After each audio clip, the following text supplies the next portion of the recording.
क्या मोतिहारी आतंकी संगठनों के लिए सेफ जोन बन चुका है? क्या आतंक की पाठशाला मोतिहारी में चल रही है? ये सवाल शनिवार को मोतिहारी के चकाई थाना क्षेत्र में हुई एनआईए और मोतिहारी पुलिस की संयुक्त कार्रवाई के बाद उठ खड़ा हुआ है।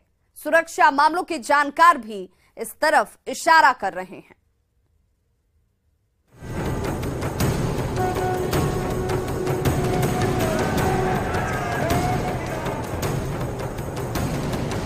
बिहार के रास्ते देश में आतंकी गतिविधियों को अंजाम देने की नापाक साजिश रची जा रही है, क्योंकि एक बार फिर दहशतगर्दों ने मोतिहारी को ही चुना है। सुरक्षा एजेंसी एनआईए को भनक लगते ही मोतिहारी पुलिस के सहयोग से उन ठिकानों पर धावा बोला गया, जहां ऐसे युवक अपनी पहचान छिपाकर आतंकी गतिविधियों को अंजाम देने की साजिश रच रहे थे। पुलिस मुख्यालय पूरे मामले पर सतर्क है, चौकन्नी है। ऐसी कोई सूचना मेरे पास में नहीं है। सामान्य रूप से जो भी हमको सूचनाएं आती हैं उसको हम लोग आदान प्रदान करते हैं और यथासंभव जो भी हमारा प्रोएक्टिव एक्शन है वो करते हैं, जो प्रिवेंटिव एक्शन है वो करते हैं, और जो सिक्योरिटी रिलेटेड हमारे ड्रिल है वो ड्रिल के तहत हम लोग करते हैं। इस खुलासे में, इस छापामारी में एक और खुलासा हुआ है। एनआईए की टीम को एक वीडियो हाथ लगा है जिसमें ट्रेनिंग के साथ साथ साजिश की भी बात की जा रही है, और इस साजिश में किसी एक बड़े नेता की हत्या की साजिश की जा रही है। साथ साथ राम मंदिर को उड़ाने की भी बात की जा रही है। 8 लोगों को हिरासत में लिया गया है, और लेकिन जिला प्रशासन, जो पुलिस प्रशासन है, यह 4 लोगों के गिरफ्तार करने या फिर 5 लोगों के, अभी जो सूचनाएं है उसमें अनुसार 5 लोगों के गिरफ्तार करने की बात की जा रही है। सुरक्षा मामलों के जानकार बताते हैं कि चूंकि मोतिहारी नेपाल से सटा हुआ जिला है, ऐसे में दहशतगर्द अपने नापाक मंसूबों को अंजाम देने में इस इलाके में आसानी से शरण लेते हैं, और इसके लिए बिहार पुलिस को भी सतर्क रहने की जरूरत है।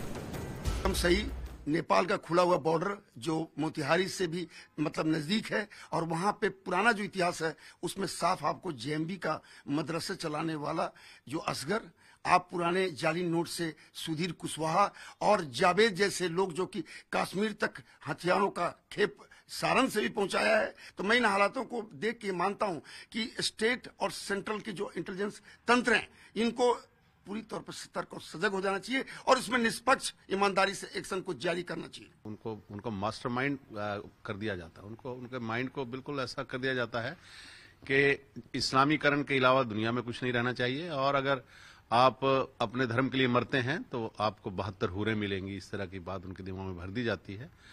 तो कोई जरूरी नहीं है कि सिर्फ मोतिहारी से, और भी जो नेपाल के बॉर्डर के हैं जो टाउन्स और गांव, वहां पर भी लोग रहते हैं।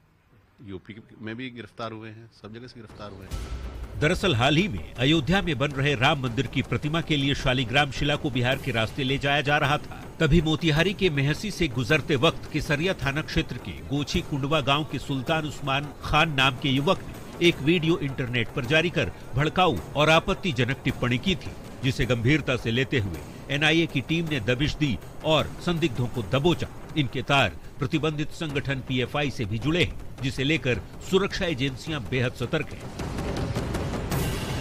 मोतिहारी क्यों सॉफ्ट टारगेट बनता है, तो इसे जानने के लिए पिछली कुछ कड़ियों को जानना भी जरूरी है।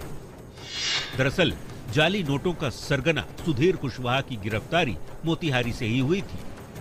सुधीर पाकिस्तानी खुफिया एजेंसी आईएसआई के स्लीपर सेल के तौर पर काम कर रहा था। घोड़ासाहन सहित नेपाल के तराई इलाकों में अपना नेटवर्क बना रहा था। इंडियन मुजाहिदीन प्रतिबंधित संगठन सिमी के भी कई सदस्य यहां से पकड़े जा चुके हैं।